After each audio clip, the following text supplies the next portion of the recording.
All right, here we go, everyone. Another awesome episode of the All Around Adventure podcast. And I'm very excited to welcome PAIGE Du Bois to the show today, who is the general manager and the event coordinator for Queen City Running Company in Marquette, Michigan. So, PAIGE, what's going on? Thanks so much for taking time for joining me on the show today. Thanks for having me, Josh. Really appreciate it.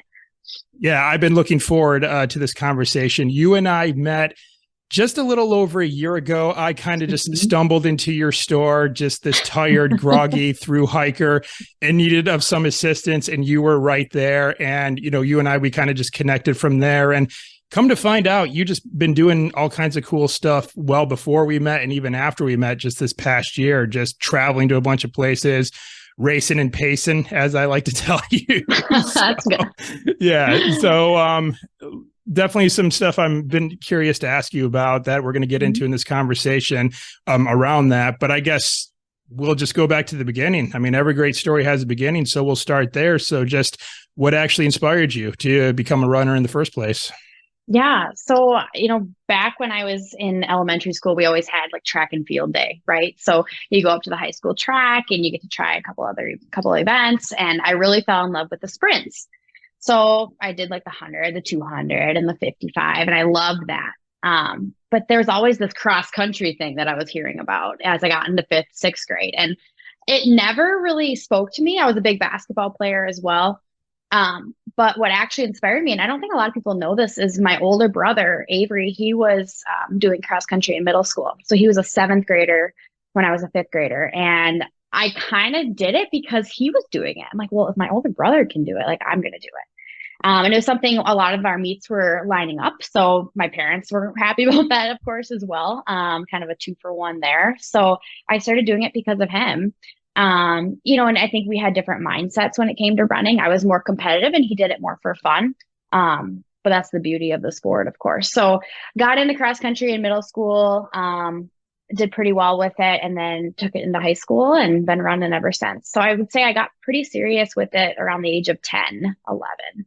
Gotcha. Okay. So making that transition and doing cross country as you kind of got into the later years of grade school, did you ever revert back to doing track and field? Like, did you maybe do them in tandem with one another based on the season, or was it just strictly you were focusing on long distance and cross country racing? I was I'm a sprinter. So I was like, I'm doing track. That was my main reason. I did cross country more so to build endurance because I knew I still needed that for sprints. And also it got me in shape for basketball, but cross country was not my first love. Track was for sure. And I loved doing the sprint relays. So I did that all throughout middle school.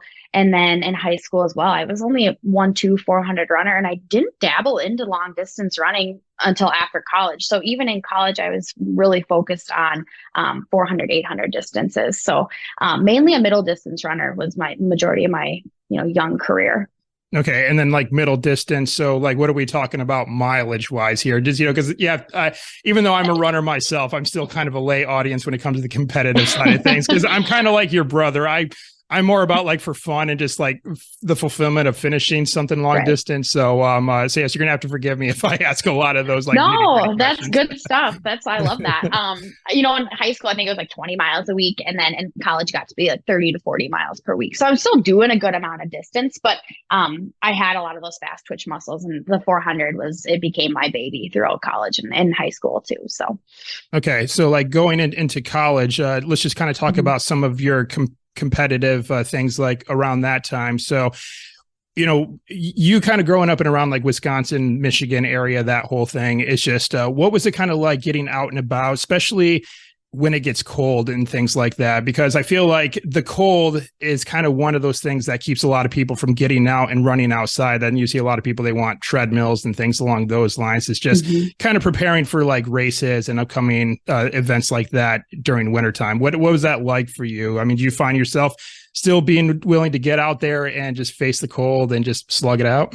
Yeah. I mean, in high school, like I said, I was playing a lot of basketball, so I got in shape for track that way. But then, when you get into college, that's what your job is. You're training in the winter and you're running an indoor season. So, we were outside all the time. And I think the mindset that we had was, you get tougher in those worst conditions, right? So you're battling the wind or snow and you're pushing through all that. And that was the mindset that we carried was, well, we're tough, Midwestern girls, and we're getting out in some pretty harsh conditions. So it was more of like a strength thing. That's what I put in my mind was like, I'm using this for strength. So. Right. Well, because I mean, by the time race day shows up, it's just, the weather can be any which way. I mean, we can never really predict what's going to be like on race day, which I'm always kind of sort of taken aback where, someone says, hey, I think I'm just going to go to the gym and run on the treadmill because I really don't feel like going outside today to run to get ready for this 5K, which is outside a couple months from now. I'm like, well, the 5K is going to be outside. How can you really expect yourself to be ready for it if you want to stay indoors and, be comfortable all the time? Try to make it as comfortable as possible. Mm-hmm. And I think there's days where I do find myself on the treadmill in the winter because I just want to be warm. You just want that, and you want to make sure you're being safe too. But I do love getting outside, and there's nothing like having like a fresh air run. Everyone needs that. Yeah, absolutely. So I guess looking back in some of your early racing days, is there any race that stands out in your mind that was kind of sort of like, I don't know if I'd say like the turning point for you, but kind of maybe it registered in your mind that, okay, this is definitely something that I love. This is definitely something I'm going to do for like the long haul, especially now up into this point now. Like I said, you're the general manager of your store and everything. Mm-hmm. Was there any race that kind of comes to mind that really sort of just planted that in your head, for the long haul? I think it was more just my college experience really solidified my passion for running. In high school, I loved it. I got some scholarship offers and I decided to pursue it at that collegiate level. But it was in college that I was like, okay, this is, I looked at my scholarship and what I wanted to accomplish as my job.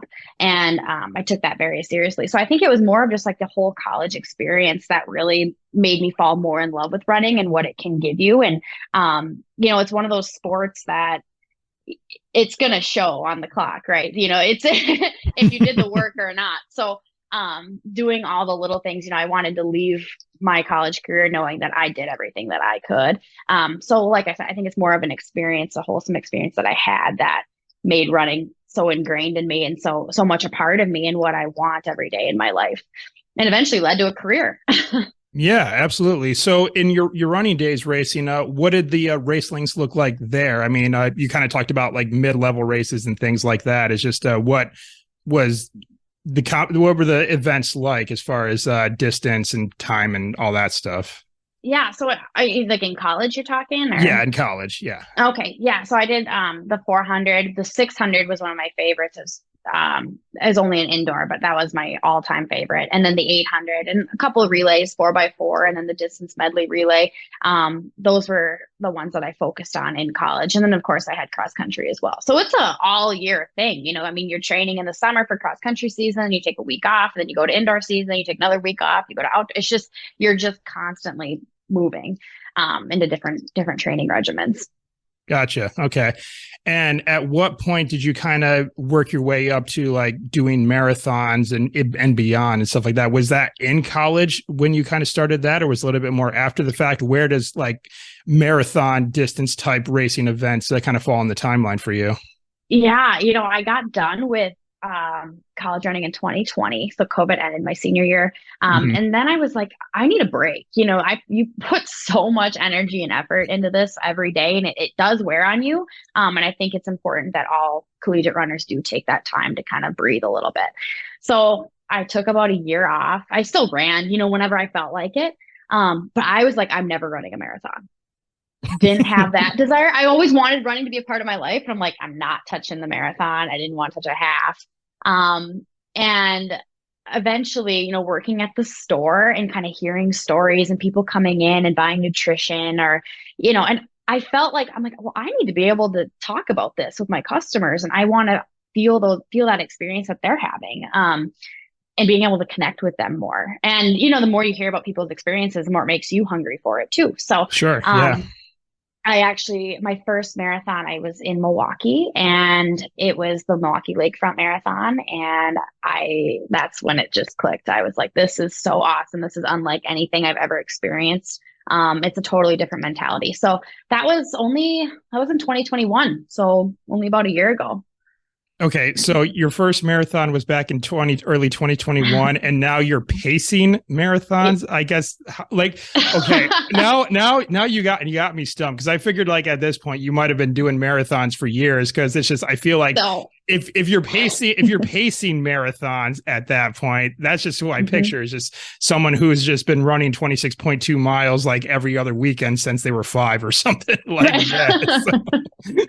Yeah, no, I did a marathon, and then I was approached by, we have a pace team that comes to our races here for Queen City Running Company. So they came and paced our Queen City half. It's a company called On Pace Race. And I got in touch with the owners, found out they're from Green Bay, and that's where I grew up. So formed a connection there. And then they asked me to come and pace a marathon for them. And I told them that I hadn't had any experience, but they said, you know, sometimes it's not about having like a ton of marathon experience. It's more just about like who you are and how much you love the sport, and can you talk to people during those tough times, you know? So just be bringing more positive energy, and that's how I got into pacing. And I love that. I absolutely love that. All right. Very cool. All right. So getting ready for those long distance events like marathons and so on and so forth is just preparing for something like that. It's quite involved. I mean, it does involve like very big time commitment, you know, to train and prepare, because, you know, going for like long distance runs and training, you know, it's not like you're putting an hour, you know, session at the gym somewhere, just lifting a bunch of weights, and you're taxing yourself and you're tiring you out as long as you can. I mean, the whole point of long distance races is endurance, meaning you're trying to go as long as you can. That's just the way the train's going to operate. You're going to go for as long as you can. So I guess just getting ready for these types of events with yourself is just how you kind of find yourself balancing, and maybe even balance is the right word, because I don't really know if we could ever really fully strike a balance, but it's We can try. We try as we might, but I mean, it's just, but I guess maybe a better way to word this question is just trying to show up, I guess, more effectively in all the areas that you have, you know, I mean, with training and managing the store, putting on events, and also just, you know, in your personal life too, you know, whether it's with spending time with friends or family, or, you know, your pets at home, or, you know, whatever else. And so I guess just how do you kind of just show up all effective? What do you do to kind of show up effectively in all those areas? Any like strategies that you utilize, or how do you go about that? Yeah, you know, I think running actually has created a balance in my life. It keeps me centered, I think, is how I want to word that, because when I'm running, I can process what I need to do for work, or reflect on things in my personal life, and work through things that I've experienced. And it keeps me grounded in that way. So I make sure to implement that in my day, because I know that if I don't have that, then I get worried about how other things are going to function and flow throughout my week. So I make sure to, whether I have a training session in the morning or on my lunch break or at night after work, and just decompress that way. You know, I am fortunate that my career is revolved around running in a way. So it's my passion, it's my career, and it's a hobby. So you know, I have that escape with it. Gotcha. Okay. Yeah. So I completely agree with you. You know, as you were saying that, you know, I just kind of think about just how I feel after coming in from a run, or even just like finishing on maybe just as something as simple as like a walk too, or just moving in general. I guess we could probably like really say, you know, when you get the blood flowing, you get that precious oxygen to your brain. It just, a lot of things just kind of come into perspective a lot easier, where it's just, you're able to kind of focus on the day. Like you said, if you do it in the morning, or, you know, kind of just get over that midday hump, if you know, go during your lunch break or something like that. So it's just, so I say, I guess for anyone listening, fit movement into your daily routine somehow. I mean, we're talking about running here, but that can look like anything really. Oh, so. Yeah. Yep. Absolutely. All right. So, and kind of going along with that is just keeping yourself well, because, you know, running is a very taxing thing. And I'm kind of speaking from personal experience myself. When I was training for the Marine Corps Marathon, you know, a long time ago, it's just, I got a really, really bad case of IT band syndrome. And then this was back even before I even knew what that was. I mean, this was back like when WebMD wasn't even really a thing yet. Well, it was like kind of just up and coming, and I didn't know what the heck was going on. So I stopped running for like 3 weeks because it hurt that bad. And then I kind of sort of dove into some research and, vitamins and things like that. And eventually I was able to get back into training, and I did complete the Marine Corps Marathon. But it's just like, kind of for yourself though, is just making sure that you're recovering and, fueling properly and all that jazz. Like, what's kind of like your routines and, training regimens and recovery protocols look like for you? So big thing is I have a training plan throughout the week, and that I have implemented, certain days where I'm more diligent on recovery. So say after a long run day, which are my Sundays, I make sure to stretch extra long that day, and I hit the foam roller or a Theragun or something. And then Monday I have like a flush out run. And then Tuesday's a complete off day. So I just make sure I have like my routine, and I just stick to my, okay, I do this run, I do this type of run or workout, and then I know what to do, these types of stretches for a cool down, or, this exercise to help this recover. So I have a whole plan. And thankfully it's written out for me by a coach. So I don't have to think about it. And I think that's huge. Sometimes it's like, we just go so quickly from like A to B to C because our days are so busy. And in order to do things, I don't want to say properly, but like to do things well and to make sure that you're taking care of yourself, sometimes you need that extra help and somebody to write it for you. Yeah. And that's kind of how I go about like some of my training too, where it's like, I don't necessarily go to the lengths of like hiring a coach because I'm not really training for anything specific at this point. But like, let's say, especially with me traveling so much for my job as an archaeologist, and, hotel fitness centers could be hit or miss when it comes to being equipment, or, I tell you, I'm literally staying in a town right now where there is no gym, like none, and there are no sidewalks like whatsoever. Like, this is not a pedestrian friendly town by any stretch of the imagination, but that's an entirely different matter altogether. So, I got myself a program to focus on like body weight training because, at the end of the day, it's just, we're the gym. I mean, all this other stuff, those are all just tools really, we're the gym, but you're right though. It takes a lot of guesswork out of it because like, how much time are you going to spend? You're going to probably spend more time programming a workout yourself than it is actually executing on said program. So if you get someone else to just, do the heavy lifting on the programming for you, then it will ensure, I think, even more so that you're actually going to go out and do it too. Right. And, for me, I mean, this marathon stuff is, like I've said, it's still pretty fresh for me. And I'm training for Chicago Marathon actually next October. And I'm trying to implement a couple different training cycles and just see, because I do have some bigger goals, and I wanted to see what a longer period of time can do. But, like I said, I'm a newbie when it comes to marathon stuff, and I want to rely on somebody who maybe has a little more experience. But when it comes to like an 800, 400, it's like, you just kind of know what you got to do, right? When it's in your wheelhouse. So I think being okay with that and being humble and asking for questions is huge. Yeah, absolutely. So now kind of going along with this too, is just, as much as we may love doing something, like as much as you may love running or I may love, doing calisthenics or like whatever else, it's just sometimes we always have those days where we just don't feel like doing it, whether like things get chaotic at work or we got other life stuff that's just kind of bogging us down. Sometimes the last thing we want to do is actually just, get out there and, go run or go work out or something like that, especially like up where you are right now. Oh gosh. You look outside the window and it's just like thankfully dropping no snow though. We're good right now. Good. Knock on wood. Yeah. Knock on wood, just give it a couple of days though. I mean, heck, give it a couple of hours. Yeah. So anyway, getting back to my question here before I get too sidetracked, is just when you have those moments where you just may not feel like getting out there and running, just because the situation is not ideal for you, what's kind of going through your head is to get you out there? Like, what's kind of like your, I guess, inner mantra, if you will, that gets you out doing, even on those days where you don't maybe feel like it? Yeah, I think I take my time to like recognize those feelings, because some days I do think you need to listen to your body. And if you're just really fatigued, that's one thing. And that to take an extra rest day, huge.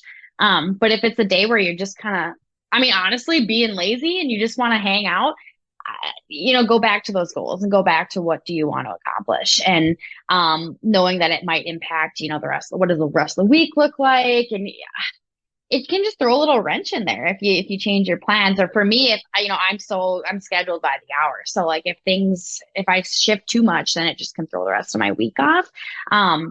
But I also go back to just knowing how I feel after a run, especially when I didn't want to start it. It's sometimes even better than if I go for a run that I did want to start, So just going back to and replaying those feelings that I've had in the past. Yeah, definitely. And you're right, though. And I can also attest to this through personal experience as well. Is, once you kind of just let one thing slide where it's just like, oh, yeah, I'm just feeling lazy today, I don't really want to go do it. It can create a big downward spiral where it's like, well, I guess I'm not going to work out today. So, I might as well just, head to the drive-through and pick up fast food, and then just let me just go ahead and just, pick up that cake or that donut or whatever on the way home too. It's just, it all just starts spiraling out of control there, because it's like, you think you can let one thing slide. What else are you going to let slide, Right. No, absolutely. I agree. Mm-hmm. All right. So you mentioned that you got Chicago coming up next year, but I know you've been to other places this past couple years as well, doing racing and pacing and everything. So just where have you been to? Like, tell us about some of the places you've been to and where you've gotten to race. Yeah. Well, in college, it was fun because you kind of travel all over. So when I went to Minnesota, Duluth, my first 2 years, so the whole state of Minnesota, I've pretty much raced in. And then over in North Dakota, South Dakota, Iowa, Illinois, Wisconsin. Then I came over to Northern Michigan for my last 2 years. So pretty much all downstate Michigan. And then over to like Indiana and Ohio. And I did have nationals in Alabama, which was super cool. My freshman year, actually, when I was with Minnesota Duluth. But now that I've gotten away from the college scene, I've raced in Minneapolis. I did the Twin Cities Marathon this past October. I have California actually coming up in January. I'll be pacing the Carlsbad Marathon, which I'm super excited about. That'll be right along the ocean, mid-January. So coming from the UP, I'm very excited about that. Oh, I'm sure. 60 degrees is going to be awesome that time of year. And yeah, I'm Wisconsin, I'm kind of venturing and kind of planning. I have Boston next April of 2024, Boston Marathon then. So I'm still kind of just at I'm tipping into marathon distance. So kind of figuring out different states as we go. Nice. Now, is there any place in particular that you just really want to go race to? Like maybe somewhere further south, perhaps like Florida, any place like that? There's a fast course in Phoenix actually that I would like to go run. And I love Arizona. So going back to Arizona would be great. There's actually another one, the Jack and Jill downhill race in Washington.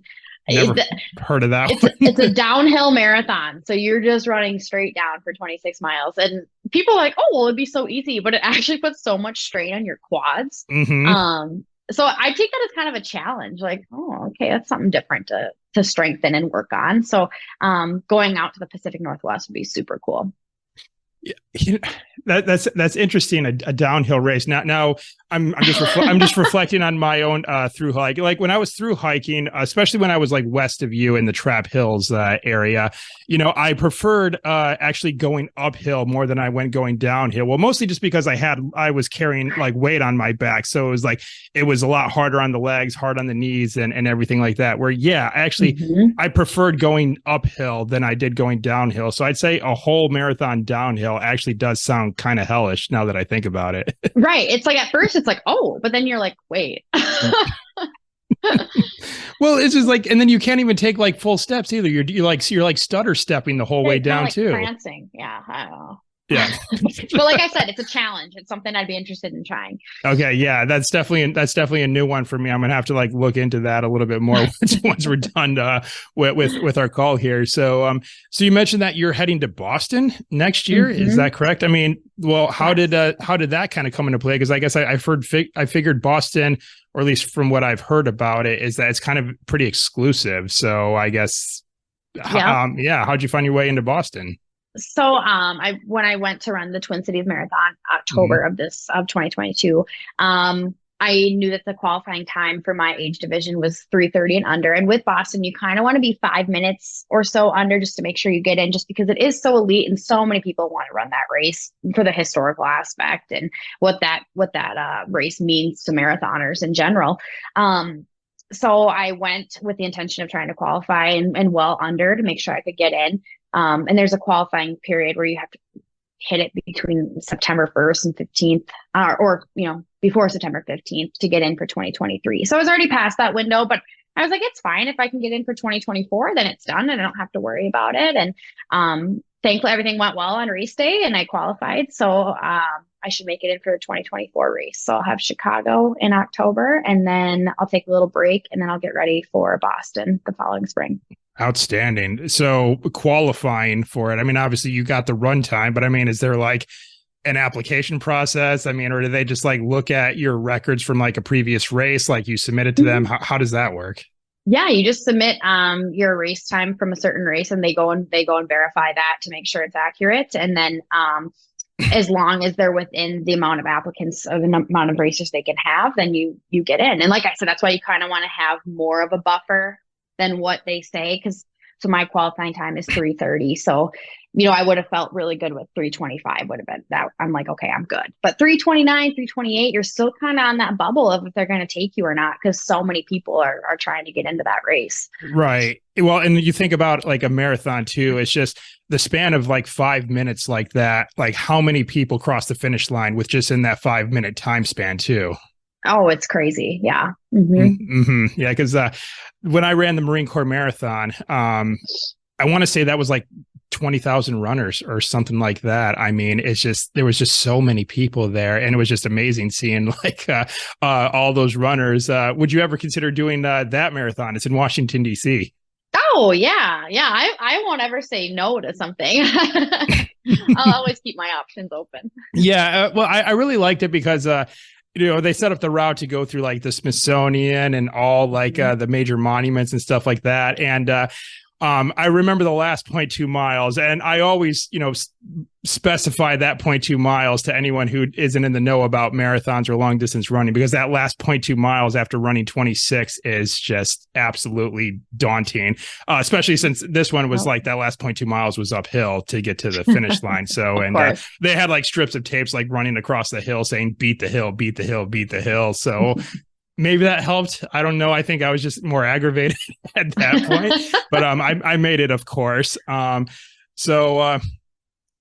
Okay. So speaking of which, I mean, again, it can be very tough and very challenging. So just kind of looking back on your whole race career thus far, is there any race that stands out in your mind? I guess I'd say it would be like the most radical, the toughest race where you just kind of finished it and said, okay, I don't want to do that ever again, even though you still, of course, get out there and do it again. Anything come to mind? It's funny. A couple of them come to mind. The 800s, anyone who has ran the 800 knows the pain that comes with in college, but that's just a physical pain. I mean, it's mental too, but the physical pain is probably the worst I've experienced. Even compared to the marathon, I mean, it's just a different type of pain. But the toughest race as a whole, I would say would probably be the Marquette Trail 50K. And I did that this past August. So, it's an ultra marathon. It's 32 miles. And here in Marquette, it's an elevation gain of 3,300 feet, up some pretty steep, rocky climbs, very technical trail. It's a race that us locals are very proud of. And it's very historical to our area, and it sells out in like 10 minutes every year. But it's a big deal. And because it is so tough and it's gritty, this year is pretty humid, and you're out there for 7 hours and you got to climb Hogsback Mountain at the very end and coming downhill too. I mean, it's just gritty, and learning how to fuel yourself during and just battling the conditions of a hot August day in the UP. Yeah, I would say that's probably definitely the toughest race I've done as a whole. I would imagine so. Mentally and physically and emotionally. Yeah, it sure sounds like it. So now I guess an ultra marathon, I guess pretty much the best way to define that would just be any race that is over the 26.2 miles. I mean, it's just I get because I mean I hear of people like doing crazy events, like doing 100 mile death races and all kinds of crazy stuff like that, which I guess for all intents and purposes that would be considered an ultra marathon. It's just anything just above the 26.2 is, I mean, if it was like 26.3, that would kind of fall into that. I mean, is it clearly defined? I'm not sure. I mean, I think a lot of people consider anything over 26.2 as an ultra, but 50K is a standard race. So that's 32. And then the next level up would be like a 50 miler, and so on. So, yeah, it's a crazy world. It's totally different. That's also something I never thought I would get into. I actually did an ultra first before I did like a full out marathon race where I'm like, okay, I'm going to go for this. So I kind of did things backwards. But, all right. But I used my knowledge of like, okay, I've ran an ultra, so I know I can finish the marathon. Yes. Yeah, cool. Because like what I did it like, inversely, like myself. I think like the longest I ran and trained before the Marine Corps marathon, I think I maybe did like 23 or 24 miles because I felt like I wanted like the longest I've ever ran to be the marathon up to that point. But then a lot of people told me like after the fact that was a bad strategy because it's just like you kind of get yourself mentally registered of only going that far and then trying to tack on an extra like, 2 minutes or 2 miles onto that, would probably I would have caused me to crumble, but fortunately it didn't quite pan out that way. And again, I mean, I was in it, I was just in it even for the whole time. So yeah. So there was that. Now you mentioned that this race took place right there in Marquette in Michigan's Upper Peninsula. So I guess how did you kind of find yourself settling there of all places? And overall, though, I would say you picked a pretty good spot because I stayed in Marquette for about like a week when I was hiking across Michigan. And it seems like they always have something going on. Like there's always something happening there. So yeah, how'd you kind of find yourself settling there? It's such a funny story because, I grew up in Green Bay, Wisconsin. So like when you look at the map, it's like UP is not that far. It's what, like an hour and a half to like the border. And then it's 3 hours from Green Bay to Marquette. And I always had, friends growing up talking about the UP and the UP. I had no clue what they were talking about. So I went to school in Minnesota, Duluth, and we ended up having a coaching change. So I looked for places to transfer. And, I looked at places in North Dakota or staying in Minnesota even. And then I looked over at NMU because we'd raced against them before. And I was like, I've been very impressed with their program. And I was like, okay, NMU, maybe I'll put that on the list. So I kind of went honestly on Google Images and I just looked these places up and I looked up where Marquette was located. It was on Lake Superior, just like Duluth was. And when I sat down and I thought about it, I'm like, okay, well, I'm going to new school and I don't want to have too much of a culture shock, even though I know that's going to happen regardless. Sure. And knowing what Marquette, the whole, like the nature scene and just being on Lake Superior, I'm like, okay, I'll go there. I'm used to the climate already. Let's just go for it. So I never visited Marquette before. I just moved there randomly. Didn't know anybody. And I showed up and of course, like you're a junior coming onto a new team too. So I'm trying to get acclimated to all my new teammates and my classes. And I didn't like it at first. I didn't love Marquette. I was like, I'm going to get my degree. I'm going to run my races and I'm getting out of here. And over the course of time, it's like, well, wait, I'm kind of liking it here. I like the small town feel. And I love the access to the lake and the access to beaches and beautiful trails where you just feel like you don't even know where you are, I guess is the best way to put it. So that's how I found Marquette. And now I can say my teammates call me a Marquette lifer. So a Marquette lifer. A lifer. Okay. Yeah. Absolutely. It really is just a nice location up there. And well, just like the Upper Peninsula in general, it's just, unfortunately, I would say it's probably maybe for better, for worse. I mean, I guess depending on how you look at it, but it's not like a well-kept secret anymore. I wouldn't say like a lot of people are finding their way up there because I think the word's kind of gotten out just how beautiful Michigan's Upper Peninsula is.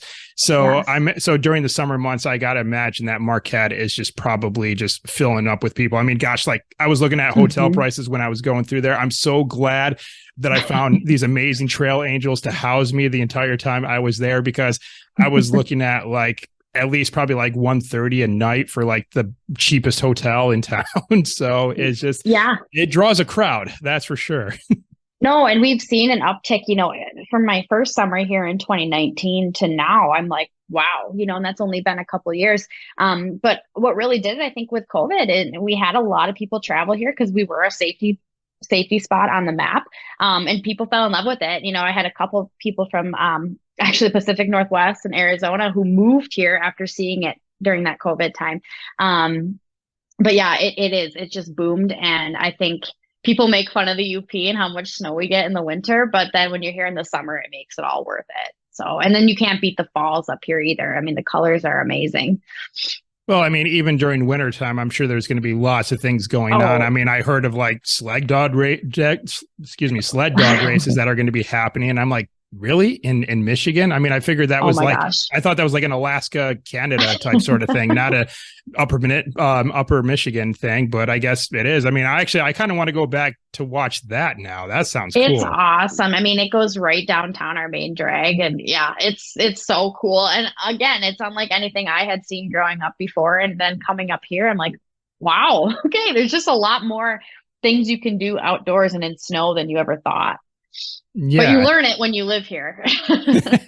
Yes, indeed. So, all right. So kind of one of the things that I like to do with all my guests on the show is just, I mean, obviously, having all these different experiences, getting to go to these different places to race and pace and everything like that. And also just kind of like looking forward into the future to these events that you want to do next year and beyond. It's just, what has kind of been your big takeaways and some of the big life lessons that you've kind of sort of learned from your running and just other travel experiences that, you've kind of incorporated into your life? And I know that's kind of a little bit of a loaded question because I think with a journey like this, there's a lot you can get from them, but I guess what kind of comes to mind? I think, so a lot of the reason why I ended up in the UP was because I had faced adversity. And a lot of the best things that have happened to me have happened while I lived in the UP. And I think where it all comes back to is saying yes to opportunity and not being afraid of adversity, but looking at it as how is this going to shape me in a different way that's going to be beneficial. And you might go through those rough spots, but it's leading you towards a new path. And I think the other thing too is being open to talk to people. That's what I do love about my job. And I'm so thankful and grateful for every day is like, I get to meet people who, come from so many different experiences in different parts of the world, or people who are walking across the UP. Yeah.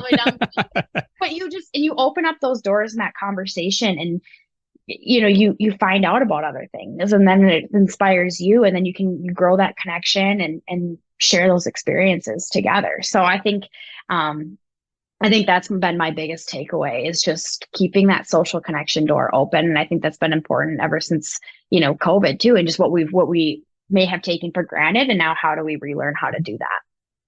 Yeah, I really like that point. I don't think anyone's really brought that up on the podcast before, just kind of like the human connection, side of like travel, racing and things along those lines too. Because that's actually kind of what inspired me to run the Marine Corps Marathon when I was because I was actually in the Marine Corps, and I stood duty at my unit with this sergeant, and he had actually ran the Marine Corps Marathon at one point in time. And, of course, when you're on duty at your unit, you're there like all night just watching over the place. So we had a lot of time to talk because it was just him and I there. And yeah, he just told me all about it, told me his stories. And I'm like, that's cool. And then one thing led to another. I mean, and it's a much, longer story than what we have time for on this podcast. Yeah. But I found myself actually running the Marine Corps Marathon, like, within 6 months after that conversation. So it's just, just stories that we hear from people. It's just, they go such a long way, more than I think we'd care to, more than I think we'd care to admit. So. Yeah, no, I absolutely agree. I think it's unlike anything else to have somebody else inspire you to do something, and like something that you never thought you were going to do. Right. And then you have a conversation and it sparks that in your brain. You're like, oh, well, I'll try it. And then you tell somebody else about it. And then it's just like a domino effect. And that's why I've really enjoyed coaching too, is like, it's a totally different perspective. I coach the high school here in Marquette. it's a different perspective on the sport. And now it's grown that passion for running even more, and sharing that with people. It's been amazing. All right. Outstanding. All right. Well, as we kind of start drawing near the end of our time, I do want to kind of give you a couple of minutes here to tell us, a little bit more about Queen City Running Company. Let's see. We're kind of looking at maybe like a mid to late December release for your episode here. So, I guess, what do you kind of got going on at Queen City Running Company as far as maybe events? Let's say probably like towards the end of this year, early next year. And just kind of tell us about the store and, what y'all got going on. For sure. So, big thing about Queen City Running Company is we are one of the only running store in the UP. We do have a sister location in Houghton, Michigan, which is 2 hours north in the Copper Country. But we've been a family business since 1946, and it's evolved since then. It was just a sporting goods store, and now it's run specialty, but we open our doors. I mean, the majority of our business is medical referrals and people in the workforce, and getting them proper footwear so they can function throughout their day with happy feet, right? That's our goal. But yeah, we do a lot of community events as well. So we have coming up the Jingle Bell 5K run here in mid-December, and that's just a free event. We just do a fun Christmas run. People dress up, and then we have a holiday party at one of our local breweries here in town. And then we have the Sisu Resolution Run, so big Finnish population up here. But we are doing the Sisu Resolution Run on January 1st at 10 a.m., I believe, is what we're going to do. So a little 7-mile loop for everybody. And then just a good way to kick off the new year and get together, just a glorified group run. And then we will have a Run Your Heart Out 5K in February, and then just a bunch of spring events. Dead Carp 20K. That's a fun one in town, named after 2 of our big rivers here. And then we get into summer racing, and it's just every weekend. Like you said, there's all kinds of stuff going on up here. Okay. Very, very cool. And I'll be sure to put a link to, Queen City Running Company's like social media accounts in the show notes for this episode. So people want to follow along so they can stay up to date with upcoming events and stuff like that. They could do that there.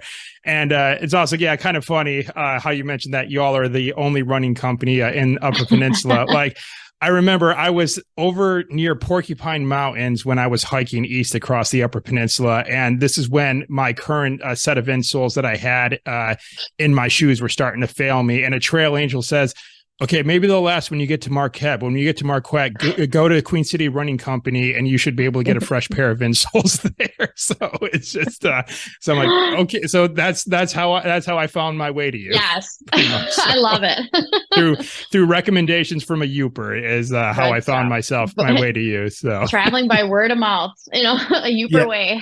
Yeah. So, but anyway, again, it's just, I definitely appreciated you and Queen City Running Company for helping me out that way, because it's just to go that far, I needed like top notch like footwear because like that was like probably my most important piece of kit were my shoes. It's like, because if my feet failed, the trek is over. I mean, that's it. I mean, I could go maybe a couple of nights with like a tear in my sleeping bag or a hole in my tent, but if like my feet get jacked up, then that's it. Like the trek would have been over. So, and you were early. I mean, you were still pretty early in that. I mean, right? Like I was like a quarter of the way done by the time I made it to y'all.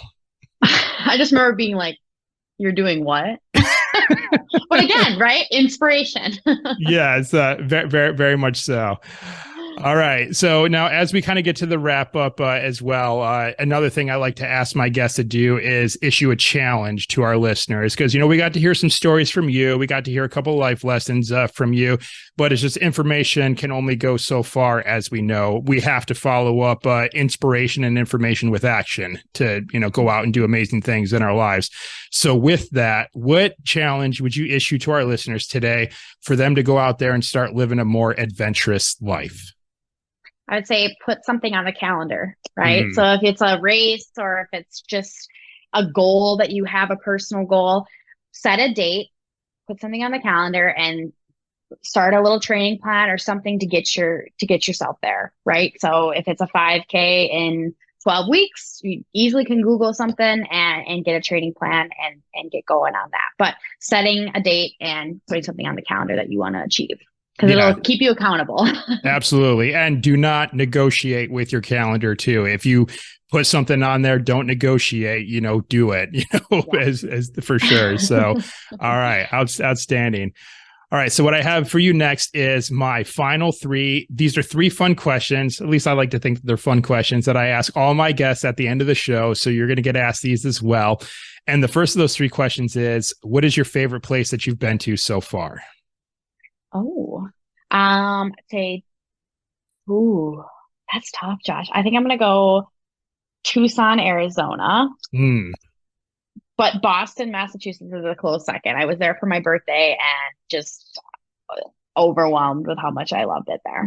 Well, those two are kind of polar totally opposites. Polar opposite. But I love Tucson for what it was. It was the first time I ever saw mountains. And then when I was in Boston, I'm such a historical fan, and just seeing just all the different, you're in the Italian district and there's Chinatown, and it was just constantly changing. I'm like, this is so cool. And I was kind of nervous to go to Boston. I thought it was going to be this crazy city where I didn't know how to navigate it. And I was very pleasantly surprised with how much green space there was, and how easy it was to really get around that city. So Boston for sure. Okay. And that's a first to come up on the podcast. I would say, it would be Boston. So got another first for the episode page. So awesome. All right. Next question. What is one thing on your bucket list that you have yet to do? Rim to rim to rim, doing that run. And that is what? Going from the south rim to the north rim of the Grand Canyon and then back. So it's 45 miles and 11,000 feet of elevation. Is this an actual organized race for this, or is it just something that it's just something you just go do? Yeah. Yeah. You usually get a group or something and go, but. Okay. All right. Do you think you'll be able to muster a group for that of a bunch of people who would also want to run that far? Yes, I will find some you would actually. Yeah. What am I thinking? Yeah, you would. You'd find people that you can do that would do that with you for sure. So cool. And yet another first. I think we're gonna get a lot of firsts here. We'll see. I still got one more question in this final three for you. Okay, so we'll see. And so this last question, and this is a two-parter question. It is, what is your favorite animal, and have you seen this animal in the wild? Oh, my favorite animal, anyone who knows me, cats. I love the domestic house cat. If we're talking wild animal, I don't know. Well, we can go either way. So I go to cats right away. Okay, so so maybe would that translate in the wild, as far as big cats, mountain lions, tigers, lions, anything like that, or is that too cliche? Just too cliche, Josh. My favorite memory is in high school, I was on a run and I found these 3 kittens in the ditch, and I scooped them up and brought them home. My mom wasn't happy about it, but that's the story. And so I found them in the wild, I guess you could say. Yeah. Actually, a funny thing that I've heard about big cats out in the wild is that, they're just cats, really. I had one guest on my podcast. She was telling me the story about how she went to India and actually got to see tigers out in the wild. And she says, just looking at the tigers, it's a cat. It's just it'll be lazy. It'll just kind of lay around. It'll clean itself, lick its paws and do all that stuff. It was a cat. But then of course, when it does what cats do and it pounces on things, obviously it seems much more fierce and aggressive because of its size, but it's a cat. It's a cat. So I thought that was cool. I have to say, I would love to do a safari trip and see lions and giraffe, all that in its natural. But if I have to go favorite animal and just say it raw, cats. The domestic house cat. Okay. All right. So, I'm trying to think. I think that might actually be yet another first. I think when people kind of get into the homes with this question, it's usually their dog, something like that. I don't know if anyone's really said their cats yet. So there we go. That's three for three for first answers to these questions, Paige. So this is awesome. Good. All right. And so Paige, I think that's it. And I think that's all the questions that I have for you. But before we call it a day here, let's just go over how our, listeners can connect with you, where they can go to, learn more and follow Queen City Running Company. So websites, social media accounts, what do you have for us? Yep. So Facebook for Queen City. That's just Queen City Running Company. And then on Instagram as well, Queen City Running Company. Pretty easy to find. Websites will be on there as well if you wanted to shop online or get in contact with the store to see more of our events and everything like that. And then for me, it's just Paige Du Bois. I'm on Facebook and Instagram. Okay. All right. And I'll get all of those linked up for the show notes for this episode so listeners can go and find them there. All right. Well, Paige, I want to thank you very much for taking the time for joining me on the show today. You know, I'm glad that you and I ran into each other during my trek across Michigan. I'm glad we were able to connect and stay in touch since then. And just thank you for coming on the podcast and sharing all your insights and stories with myself and the listeners today. You know, this has been great. Well, thank you so much for having me. It's been fun. All right. Right on.